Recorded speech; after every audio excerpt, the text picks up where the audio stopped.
ఉత్తమ శ్రేణిలో విద్యార్థులు విజయం సాధించాలంటే ఈ క్రింది సూచనలు అమలు జరపాలి. 1. ఎటువంటి పుస్తకాలు చదవాలి?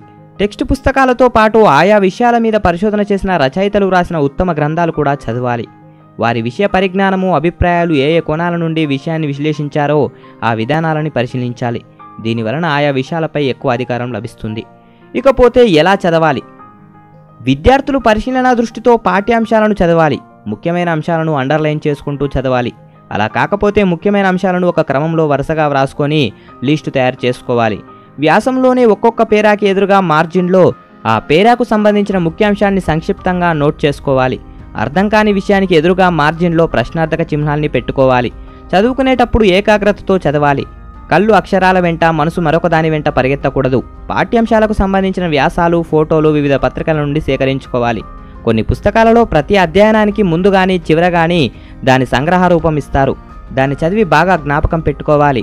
కొన్ని పుస్తకాల్లో ముఖ్యాంశాలు, ఉపశీర్షికలు అంటే సైడ్ హెడ్డింగులు ఉంటాయి.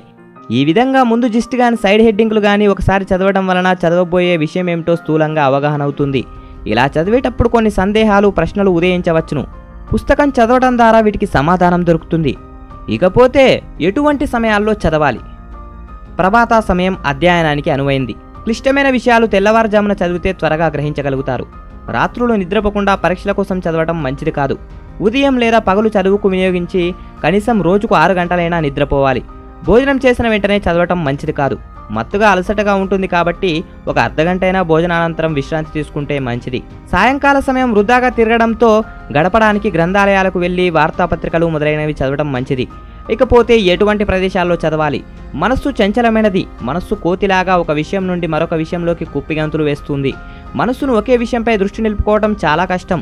ఒక విషయం చదువుతున్నప్పుడు మీ మనస్సు ఎన్నో విషయాలు ఆలోచిస్తుండవచ్చు. కావున ప్రశాంతమైన చోట ఏకాగ్రతతో చదవాలి.